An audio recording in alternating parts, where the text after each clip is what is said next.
आसामर प्रसिद्ध गायक जुबिन गर्ग मृत्यु मामला उपरू एजाए परदा हटि पारुना। जुबिन अकाल वियोग को नहीं अनेक असमाहित प्रश्न समस्त मनरे उंकी मारुछि। आसामर प्रत्येक दुर्गा पूजा पेंडाल रे होर्डिंग लगी जो लिखा जाइछि जस्टिस फॉर जुबिन। यार मध्य आसाम पुलिस एक बड़ पदक्षेप स्वरूप 2 जन को गिरफ्त करिछि। नॉर्थ ईस्ट इंडिया फेस्टिवल संचालक श्यामाकांत महात और जुबिन को मैनेजर सिद्धार्थ शर्मा को गिरफ्त करा जाइछि। उभय बुधवार कोर्ट रे हाजर करा जाइबो। सिंगापुर फेरुवा बेले दिल्ली विमान बंदरु श्यामाकानु महांत को मध्यरात्रि गिरफ्त करा जाइछि। सेपटे गुरुग्राम टोल प्लाजा निकटरू राति प्राय 1 समय सिद्धार्थ को पुलिस बांधिछि। से राजस्थान दिल्ली को फेरुथिले। उभय को पुलिस 14 दिनिया रिमांड रे गुवाहाटी आनिछि।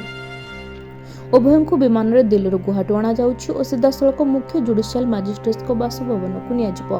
शर्मा प्रथमे पुलिस राडार रे थिले। सेप्टेम्बर 25 बेलू से निज फोन स्विच ऑफ कर देथिले, किंतु पुलिस तांको पीछा करी सोमवार गिरफ्त करिबारे सफल होइतिला। आसाम मुख्यमंत्री हिमंत बिश्व शर्मा मध्ये कहिसंति जे अक्टोबर 6 तारिख सुधा समानकु कोर्ट रे हाजर करा जाई समस्त बयान रेकॉर्ड करा जिवो। राज्य सरकार पुलिस डीजी एमपी गुप्ता अधीन एक 10 जन स्वतंत्र तदंतकारी दल बा एसआईटी गठन करथिले। एसआईटी प्रथमे शर्मा बासभवन में तलाशी कर किछिटा गुरुत्वपूर्ण कागजपत्र जबत करथिले। प्रकाश था कि जुबिन गर्ग सिंगापुर एक कार्यक्रम में जोग देबाकु जायथिले। सेप्टेम्बर 19 रे स्कूबा डाइविंग बेले जुबिन को अकाल वियोग होइतिबा नॉर्थ ईस्ट इंडिया फेस्टिवल संचालक श्यामाकांत महांत सूचना देथिले।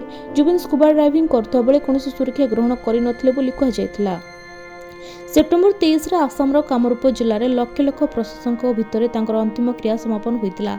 जुबिनकर 2 थर शव व्यवच्छेद करा जायथिला।